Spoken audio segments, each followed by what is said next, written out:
What's going on, YouTubers? Casey here, Salvage Creative Home Design, and today I'm going to show you what I've been working on past month. We moved 3 months ago, and it's been fun.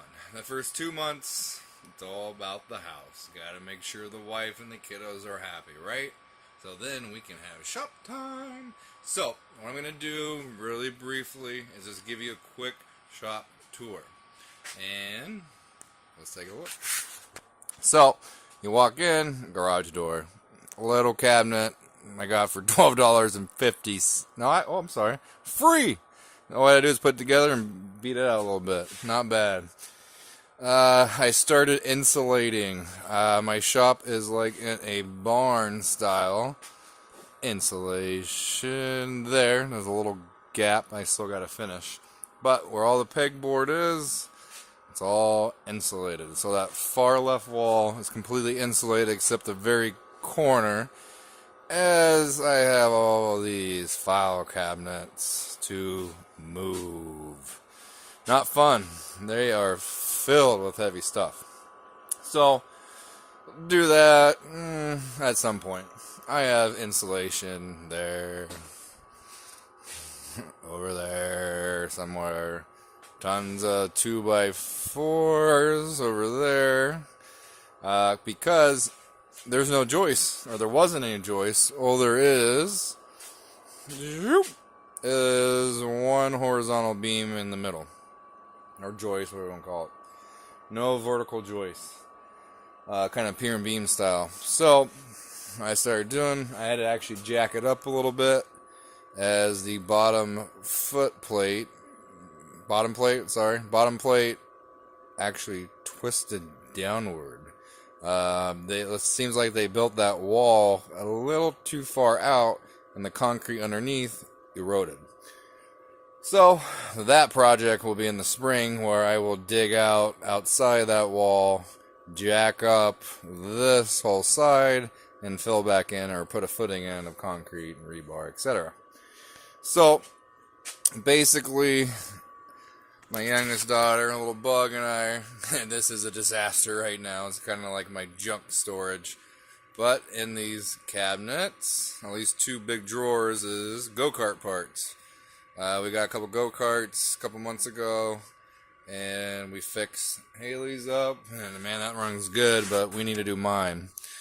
Pegboard, not much over there. All my little drawers, etc. This will be my little Dremel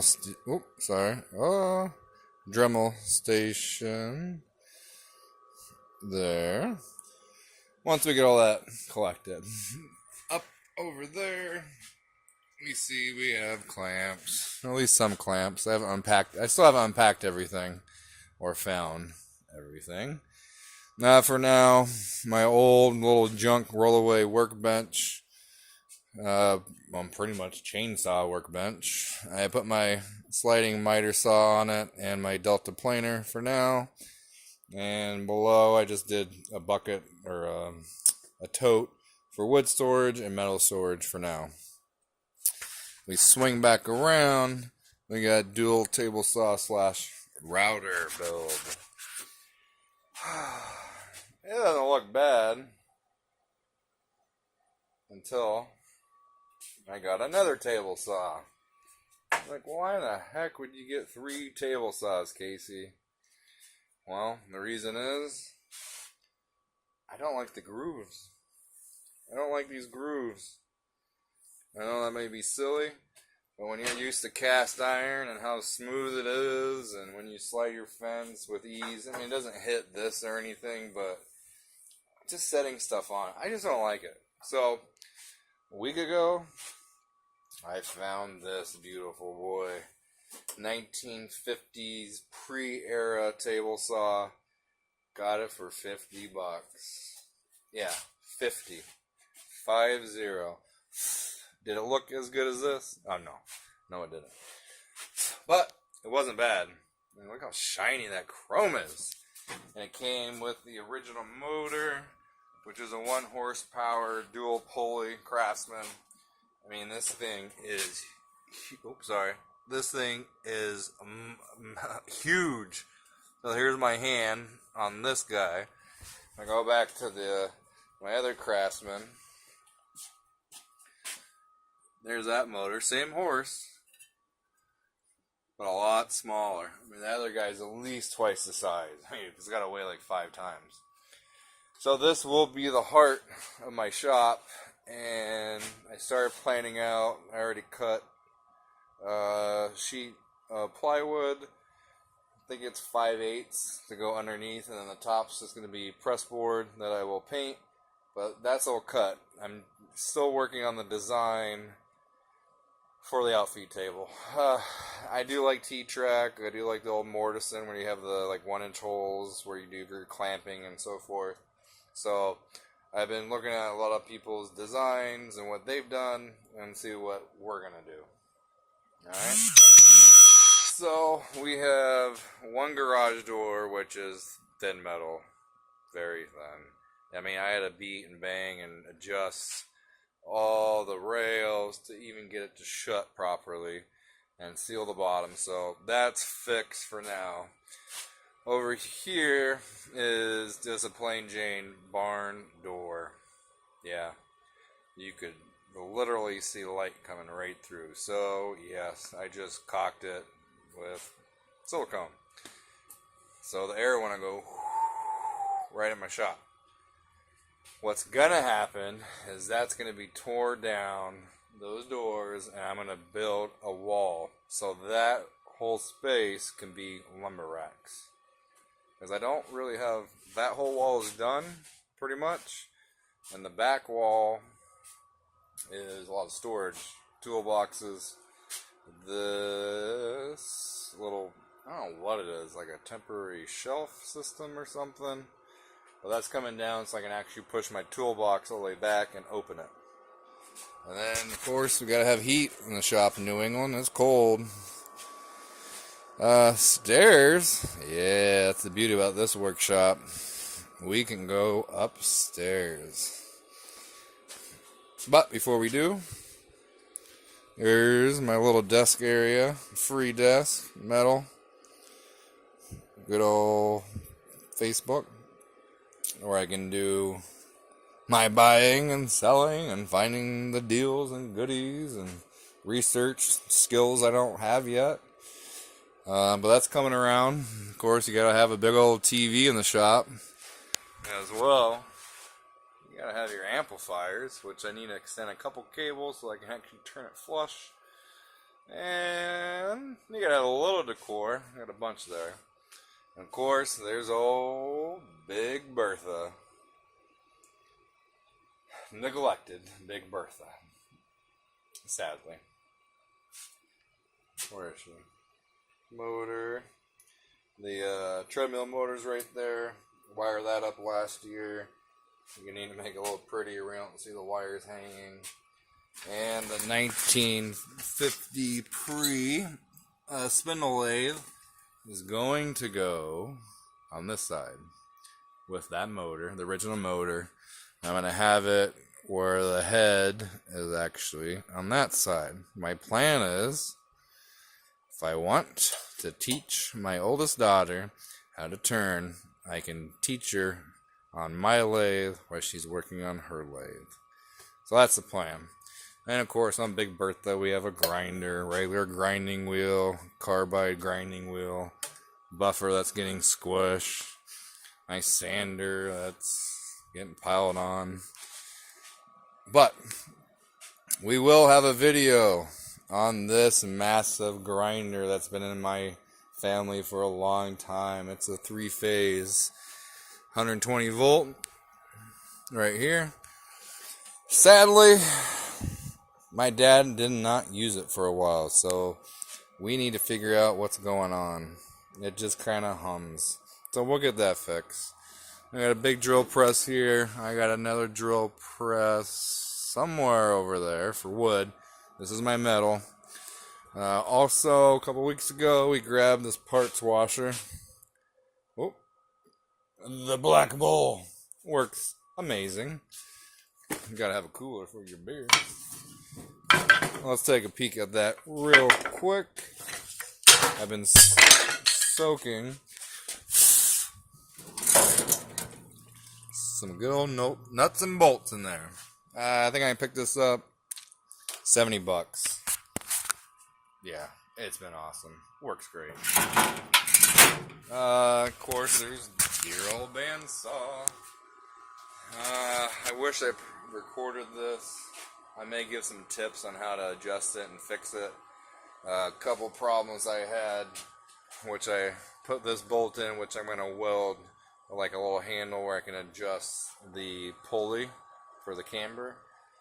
The original bolt that was in there, which I just found out a couple days ago, was bent.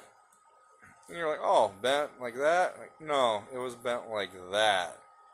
So it would just kind of wobble, and the pulley would kind of go, and then reset. Go, reset. Which usually isn't a problem if you're using regular blades. It is a problem if you're using a Timberwolf 3/4 inch resaw blade, because that blade is big, and it was hanging so far forward. It's kind of nerve-wracking. Alright, so we got that. Underneath the stairs, there's a whole bunch of small engines, and man, does it look terrible right now. So we're gonna get that cleaned up too. We have an air compressor somewhere. Where are you? There. We're gonna figure out how to plumb everything. Previous owner had copper pipes plumbed, kind of, like everywhere. Up there, even over in that bay. So right where we're in right now is a 2-car bay. Over there is a 1-car bay, and that's where my baby Buick is. And one of the sweetest parts is upstairs, and that's where we're gonna go. Why is it cool? Well, to me it looks like a finishing room all ready to go, in my opinion. I'll tell you why. The favorite part of this room, it's quiet, right? Oh, but the smell of fresh wood. This is all resawn wood up here. I haven't done much. I'm about to actually stack these up properly. They've been just chilling up here. Burrowed cherry. It was a 4-foot by 3-foot piece of cherry. Man, big, hard piece of cherry. So up here, I didn't build any of this. This is already here. Got some decent shelves set up, couple workbenches, power, etc. But one of the coolest things is right there. What's that? Oh, that's called exhaust, baby. Whoop, if I hit the right button.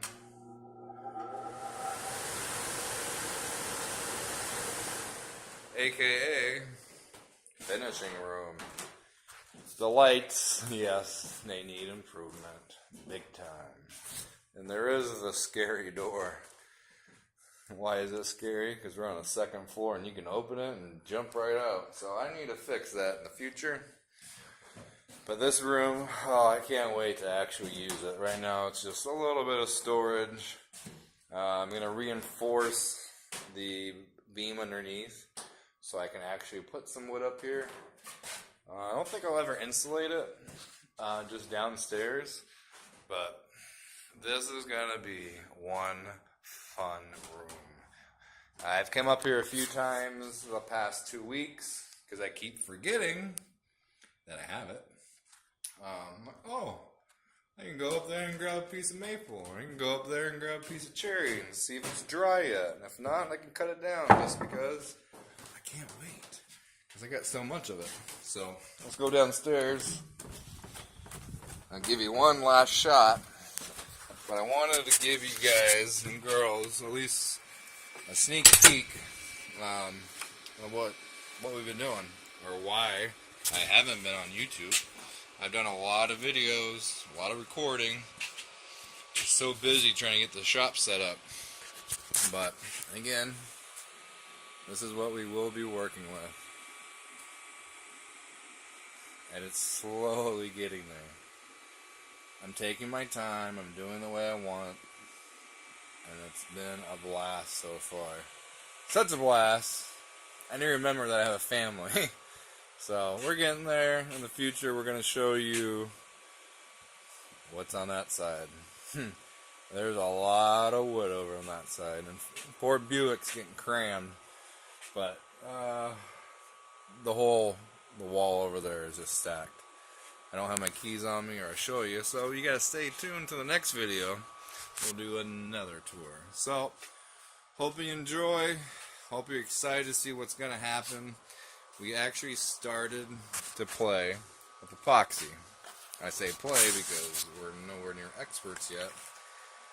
And we got some boo-boos. What do you mean boo-boos, Casey? Well, I can stick my finger in there. Learn a little bit what to do, what not to do. Some pieces came out okay. No sanding, no nothing, but there are a lot of bubbles. So we're going to figure that out. We're going to readjust. I want to do some videos on epoxy.